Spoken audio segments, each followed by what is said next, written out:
నమస్కారం VS9 news కి స్వాగతం. హెడ్లైన్ చూద్దాం. తిరుమల శ్రీవారిని దర్శించుకున్న రాష్ట్రపతి ద్రౌపది ముర్ము, వేద పండితుల ఆశీర్వచనం స్వీకరించిన రాష్ట్రపతి.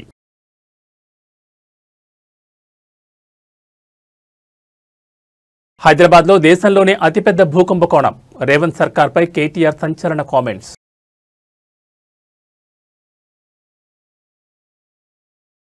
అన్నపూర్ణ రామానాయుడు స్టూడియోలకు జీహెచ్ఎంసీ నోటీసులు, ట్రేడ్ లైసెన్స్ ఫీజులో భారీ వ్యత్యాసాన్ని గుర్తించిన జీహెచ్ఎంసీ.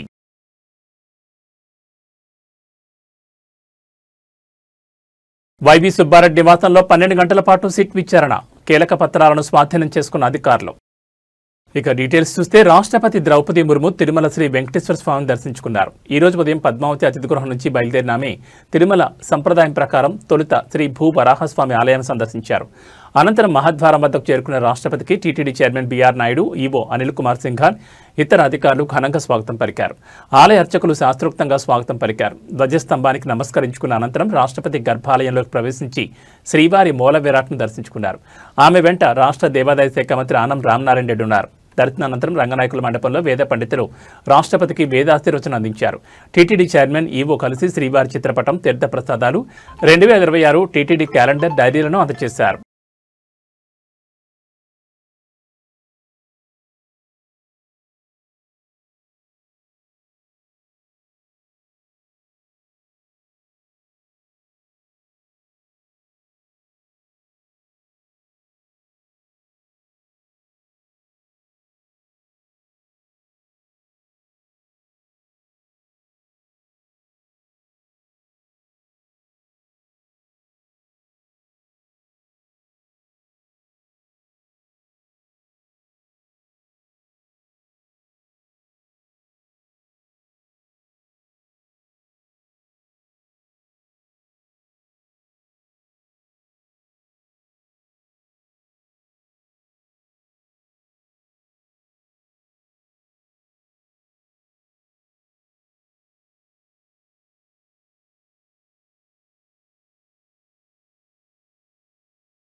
తమహమస్మాముష్యాయనాయ ఆయుషే దీర్ఘాయుత్వాయ గృహ్ణామి వృషశైలాధిప ఏవ దైవతన్నః వృషభాద్రీశ్వర ఏవ దైవతన్నః శైలాధిప ఏవ దైవతన్నః భగవాన్ వెంకట ఏవ దైవతన్నః శ్రీ శ్రీనివాస పరదైవతన్నః శ్రీ శ్రీనివాస పరమన్ధనన్నః శ్రీ శ్రీనివాస కులదైవ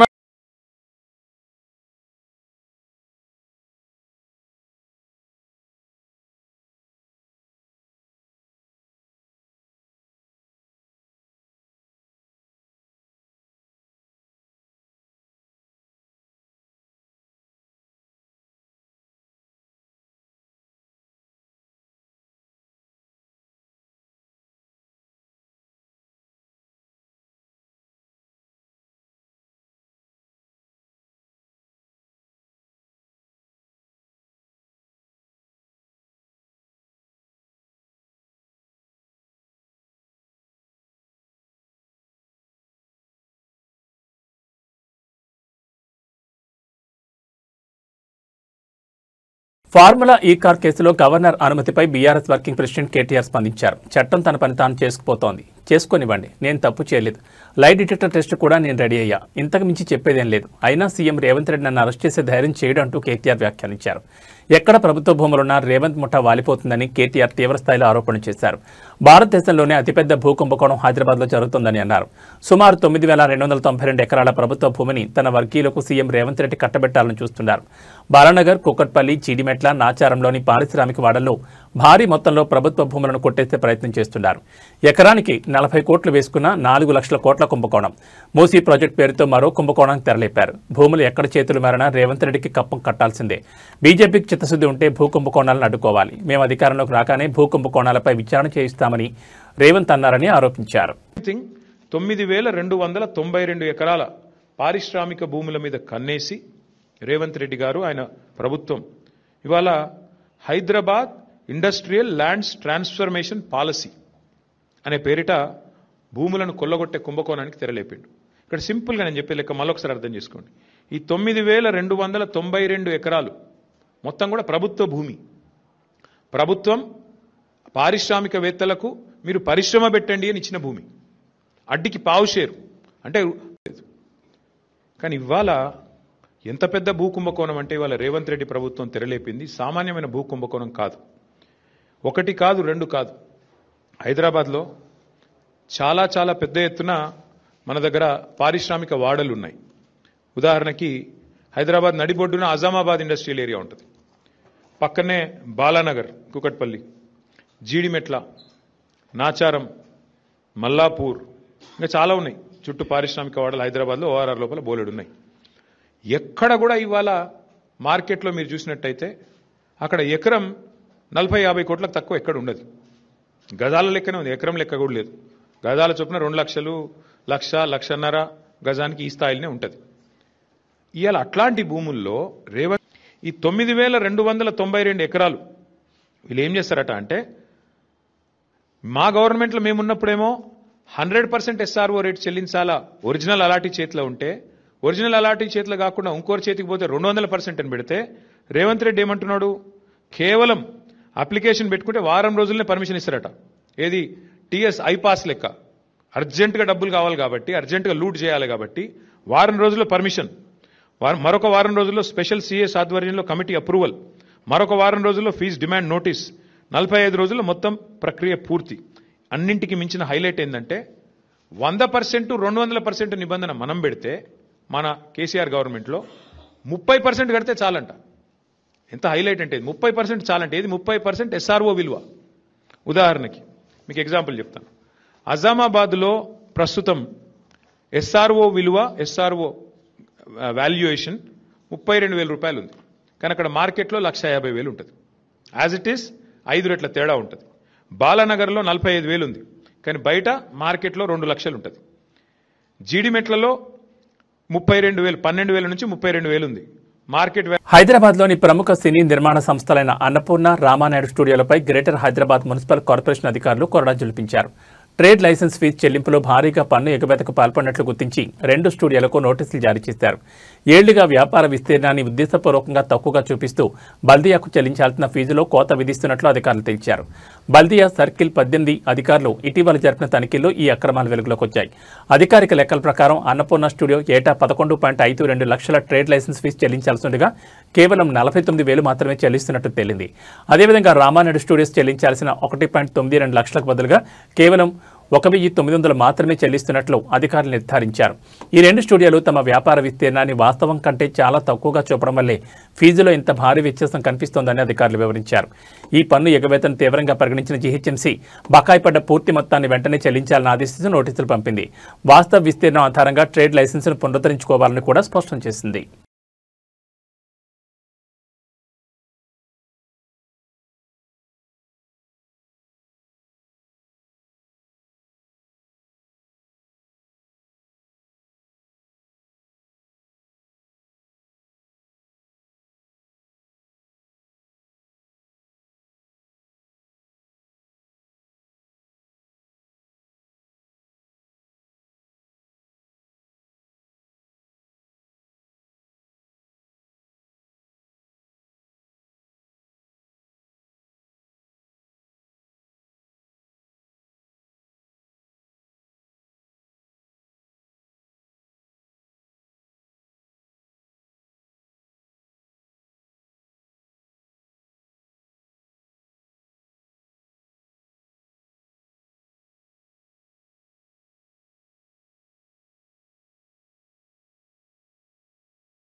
గత కొన్ని రోజులుగా తెలుగు రాష్ట్రాల్లో బస్సు ప్రమాదాలు నిత్యం కొనసాగుతూనే ఉన్నాయి. తాజాగా పెళ్లకూరు మండలంలోని దొడ్లవారిమెట్ట సమీపంలో ఈ రోజు ఉదయం ఘోర రోడ్డు ప్రమాదం చోటు చేసుకుంది.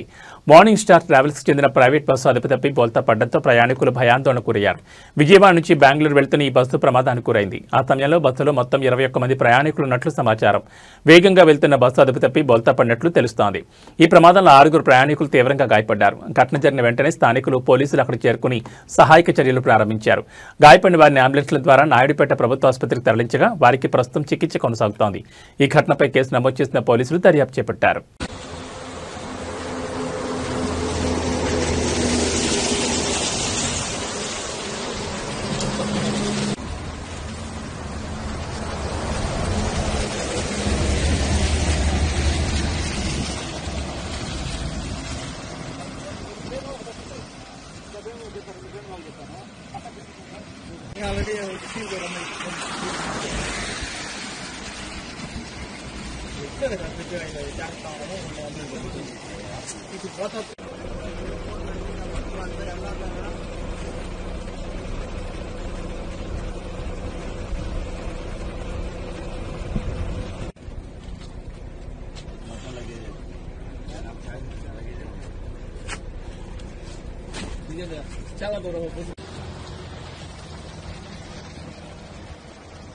టీటీడీ మాజీ చైర్మన్ వైసీపీ సీనియర్ నేత సుబ్బారెడ్డిని ప్రత్యేక దర్యాప్తు బృందం సిట్ అధికారులు సుదీర్ఘంగా విచారించారు. తిరుమల శ్రీవారికి కల్తీని సరఫరా చేశారన్న ఆరోపణల కేసులో భాగంగా ఆయన నివాసంలో దాదాపు 12 గంటల పాటు ప్రశ్నించారు. విచారణ అనంతరం కొన్ని కీలక పత్రాలను స్వాధీనం చేసుకున్న అధికారులు అవసరమైతే మరోసారి విచారణకు హాజరు కావాల్సి ఉంటుందని సుబ్బారెడ్డికి స్పష్టం చేశారు. విచారణ ముగిసిన తర్వాత వైవీ సుబ్బారెడ్డి మీడియాతో మాట్లాడుతూ ఆసక్తికర వ్యాఖ్యలు చేశారు. సిట్ అధికారులు అడిగిన అన్ని ప్రశ్నలకు తాను సమాధానమిచ్చానని, విచారణకు పూర్తిగా సహకరించానని తెలిపారు. కల్తీని ఈ విషయంలో నిజాలు తేలాలనే ఉద్దేశంతో తానే సుప్రీంకోర్టును ఆశ్రయించానని గుర్తు చేశారు. నాపై అవినీతి ప్రచారం చేయడం దారుణం. కోట్ల రూపాయల విలువైన ప్రాజెక్టులుండగా నెయ్యిలో అవినీతి ఎందుకు చేస్తానని ఆయన ప్రశ్నించారు. 2024 జూన్లో సరఫరా అయిన 4 నెయ్యి ట్యాంకుల్లో జంతువుల కొవ్వు ఉందా లేక ఇతర నూనెలు కలిపారా అన్నది తేల్చాలని కోర్టు ఆదేశించిందని వివరించారు. భక్తుల విశ్వాసంతో తానెప్పుడూ ఆడుకోలేదని, బాధ్యతాయుతంగా పనిచేస్తానని స్పష్టం చేశారు. ఈ కేసులో ప్రచారంలో ఉన్న అప్పన్న అనే వ్యక్తి 2018 నుంచి తన వద్ద పిఏగా పనిచేయడం లేదని సుబ్బారెడ్డి తేల్చి చెప్పారు. ఒకవేళ నెయ్యి సరఫరాదారుల నుంచి అతని ఖాతాల్లోకి లావాదేవీలు జరిగి ఉంటే అతనితో పాటు సహకరించిన అధికారులపైన విచారణ జరపాలని డిమాండ్ చేశారు. అలాగే 2014 నుంచి జరిగిన నెయ్యి సరఫరాలన్నింటిపైన విచారణ జరపాలని సిట్ను కోరినట్లు వెల్లడించారు.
రాజధాని అమరావతి వెలగపూడిలోని ఆంధ్రప్రదేశ్ రాష్ట్ర సచివాలయంలో భద్రత కట్టుదిట్టం చేశారు పోలీసులు. విజయవాడలో మావోయిస్టుల అరెస్ట్ అయిన నేపథ్యంలో ఏపీ సచివాలయం వద్ద భద్రతా సడలింపులు కుదరకుండా పోలీసులు మరింత ఖచ్చితమైన విధానంలో భద్రతను పెంచారు. సచివాలయం మరియు పరిసర ప్రాంతాల్లో పోలీసు విభాగాలు ప్రతి వాహనాన్ని జాగ్రత్తగా తనిఖీ చేస్తున్నాయి. ఉద్యోగుల ఐడీ కార్డులు పరిశీలించిన తర్వాత మాత్రమే లోపలికి అనుమతిస్తున్నారు. ఈ భద్రత పెంపు ముఖ్యంగా మావోయిస్టులు విజయవాడ పరిసర ప్రాంతాల్లో కార్యకలాపాలు నిర్వహించారనే సమాచారం రావడం కారణంగా చేపట్టారు. కాగా అల్లూరు సీతారామరాజు జిల్లా మారేడుమిల్లి అటవీ ప్రాంతంలో వరుసగా 2 రోజుల్లో జరిగిన 2 ఎన్కౌంటర్లలో మావోయిస్టు అగ్రనేత హిడ్మా సహా కీలక నేతలు ప్రాణాలు కోల్పోయిన విషయం తెలిసిందే. మరోవైపు రాష్ట్రంలో పలు ప్రాంతాల్లో నిర్వహించిన సోదాల్లో 50 మందికి పైగా మావోయిస్టులను పోలీసులు అరెస్ట్ చేశారు. అయితే విజయవాడలో పెద్ద సంఖ్యలో మావోయిస్టులు పట్టుబడిన నేపథ్యంలో అప్రమత్తమైన పోలీసులు సచివాలయం దగ్గర భారీ భద్రతను ఏర్పాటు చేశారు.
మహబూబాబాద్ జిల్లా తొర్రూరు మండలం చర్లపాలెం గ్రామంలో స్థానిక ఎమ్మెల్యే యశస్విని రెడ్డికి నిరసన సెగ తగిలింది. ఈ గ్రామం టీపీసీసీ ఉపాధ్యక్షురాలు ఝాన్సీ రెడ్డి సొంత గ్రామం కావడం గమనార్హం.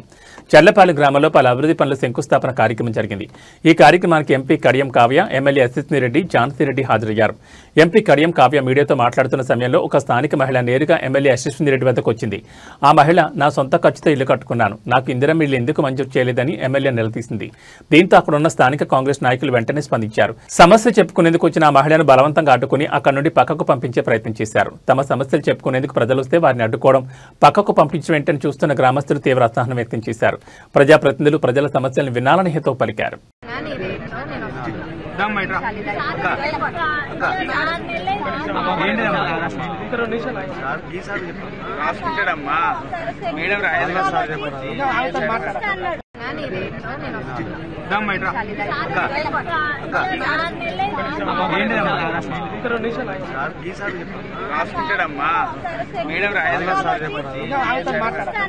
ఐబొమ్మ రవి కేసులో 2వ రోజు విచారణ కొనసాగుతోంది. 2వ రోజు విచారణలో భాగంగా ఎస్బీఐ టెక్నికల్ టీంను సైబర్ క్రైమ్ పోలీసులు పిలిచారు.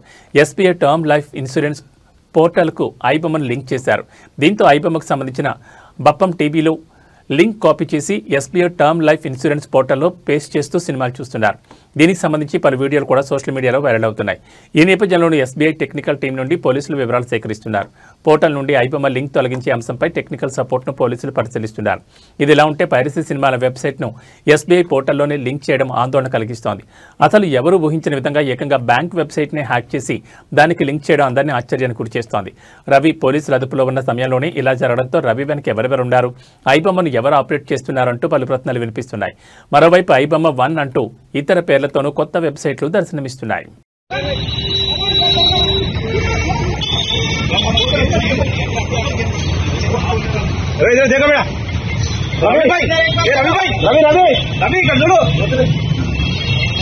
అభద్రతా భావంతోనే బీఆర్ఎస్ వర్కింగ్ ప్రెసిడెంట్ కేటీఆర్ పై రేవంత్ రెడ్డి కేసు పెట్టారని ఆ పార్టీ నేత మన్న కృషాంక్ విమర్శించారు. ఫార్ములా ఈ కార్ రేస్ అంటే ఒక ఈవెంట్ మాత్రమే కాదని దాని ద్వారా 700 కోట్ల మేర పెట్టుబడులు వచ్చాయన్నారు. ఒక్క ఈవెంట్కే అన్ని పెట్టుబడులు వస్తే మరిన్ని ఈవెంట్లు జరిగితే ఇంకా ఎన్ని పెట్టుబడులు వచ్చేవని చెప్పారు. ప్రస్తుతం రేవంత్ రెడ్డి బోగస్ కంపెనీలతో పెట్టుబడులు ఒప్పందాలు కుదుర్చుకుంటున్నారని వాటిపై దర్యాప్తు జరిపించాలని డిమాండ్ చేశారు. ఫార్ములా ఈ కార్ రేసింగ్ అంటే ఒక ఈవెంట్ మాత్రమే కాదు, 700 కోట్ల మేర పెట్టుబడులు తెచ్చింది. ఒక్క ఈవెంట్కి అన్ని పెట్టుబడులు వస్తే మరిన్ని ఈవెంట్లు జరిగితే ఇంకా ఎన్ని పెట్టుబడులు వచ్చేవో. ఇప్పుడు రేవంత్ బోగస్ కంపెనీలతో పెట్టుబడులు ఒప్పందాలు కుదుర్చుకుంటున్నారు. మంకిమ్ను బయో అనే కంపెనీతో జూన్లో 345 కోట్ల పెట్టుబడుల ఒప్పందం కుదుర్చుకున్నారు. అయితే ఆ కంపెనీని యతిరాజం మధుశేషు అని చార్టర్ అకౌంట్ పేరుతో కేవలం 1,00,000 మూలధనంతో ఈ నెలలోనే రిజిస్టర్ చేశారు. ₹1,00,000 కంపెనీతో 345 కోట్ల ఒప్పందమా? బ్లాక్ మనీని వైట్గా మార్చుకునే కుట్ర దీని వెనుకుందా? దర్యాప్తు జరగాలని అన్నారు. మనకిన్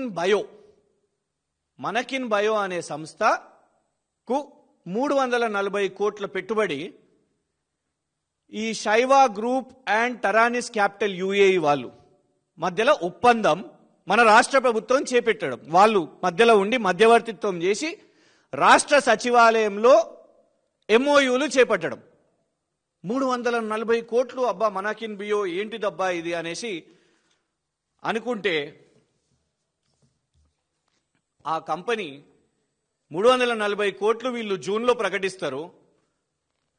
కంపెనీ యొక్క పుట్టుకనే 6 రోజుల క్రితం అంటే 12 నవంబర్న రిజిస్ట్రేషన్ చేస్తారు. కంపెనీ పుట్టక ముందే కంపెనీ 340 కోట్ల పెట్టుబడి అంట తెలంగాణలో. ఇది ministry of corporate affairs document. ఇది రిజిస్ట్రేషన్ అయిందే కంపెనీది 12 నవంబర్న. రిజిస్ట్రేషన్ కాకముందే పుట్టకముందే పిల్లవాడు ఎస్ఎస్సి చదవగలుగుతాడా? ఎస్ఎస్సి సర్టిఫికేట్ తెచ్చుకోగలుగుతాడా? పుట్టకముందే. కానీ ఇక్కడ కంపెనీ పుట్టకముందే 340 కోట్ల పెట్టుబడి అంట. అబ్బా నిజంగా ఎంత. ఖమ్మం నుంచి హైదరాబాద్ వెళ్లే నేషనల్ హైవేపై కొందరు యువకులు అత్యంత ప్రమాదకరమైన విన్యాసాలకు పాల్పడ్డారు. ముఖ్యంగా మద్దలపల్లి ప్రాంతం వద్ద ఈ పోకరీలు నెంబర్ ప్లేట్లు లేని బైకులతో హైవే మధ్యలో స్టంట్స్ చేస్తూ ప్రయాణికులను భయభ్రాంతులు గురిచేశారు. ఈ కారణంగా హైవేపై ట్రాఫిక్ తీవ్ర అంతరాయం కలగడంతో పాటు ప్రమాదాలు జరిగే అవకాశం ఏర్పడింది. తమ ప్రాణాలను పణంగా పెట్టడమే కాకుండా సాధారణ ప్రయాణికులను కూడా వీరు ఇబ్బందులు గురిచేశారు. దీనిపై సమాచారం అందుకున్న పోలీసులు వెంటనే స్పందించారు. నెంబర్ ప్లేట్స్ లేని బైకులతో హల్చల్ చేసిన ఈ ఆకతా యువకులను గుర్తించి అరెస్ట్ చేయడం కోసం ముమ్మరంగా గాలింపు చర్యలు చేపట్టారు.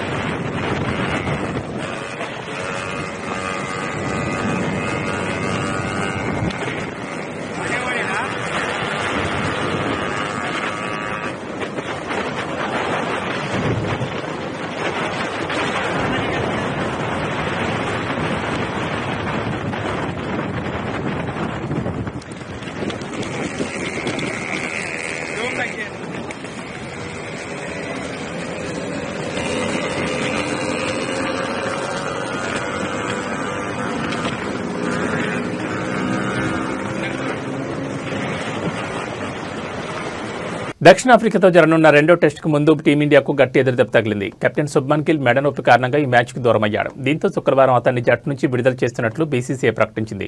గిల్ స్థానంలో వైస్ కెప్టెన్ రిషబ్ పంత్ జట్టుకు నాయకత్వం వహించనున్నాడు. రేపటి నుంచి గువాహటి వేదికగా ఈ టెస్ట్ ప్రారంభం కానుంది. కొంతకాలంగా మెడనొప్పితో ఇబ్బంది పడుతున్న గిల్ మెరుగైన వైద్యం కోసం ఇవాళ ఉదయం ముంబైకి వెళ్లాడు. అక్కడ స్పెషలిస్టును సంప్రదించి గాయంపై పూర్తి స్థాయిలో చికిత్స తీసుకోనున్నాడు. కోల్కతాలో జరిగిన తొలి టెస్ట్ తొలి ఇన్నింగ్స్లో కేవలం 3 బంతులు ఆడిన తర్వాత గిల్ రిటైర్డ్ హర్ట్గా వెనుదిరిగిన విషయం తెలిసిందే. ఆ మ్యాచ్లో భారత్ 30 పరుగుల తేడాతో ఓటమి పాలైంది. గిల్ గైర్హాజరీతో భారత్ జట్టు కూర్పుపై ఆసక్తి నెలకొంది. ఇప్పటికే తుది జట్టులో ఎక్కువ మంది ఎడమ చేతి వాటం బ్యాటర్లుండడం జట్టుకు సమస్యగా మారింది. గిల్ స్థానంలో జట్టులోకి వచ్చే రేసులో ఉన్న సాయి సుదర్శన్, దేవదత్ పడక్కిల్ కూడా ఎడమ చేతి వాటం ఆటగాళ్లే. ఈ నేపథ్యంలో సాయి సుదర్శన్కు ఓపెనర్గా అవకాశం దక్కొచ్చని తెలుస్తోంది.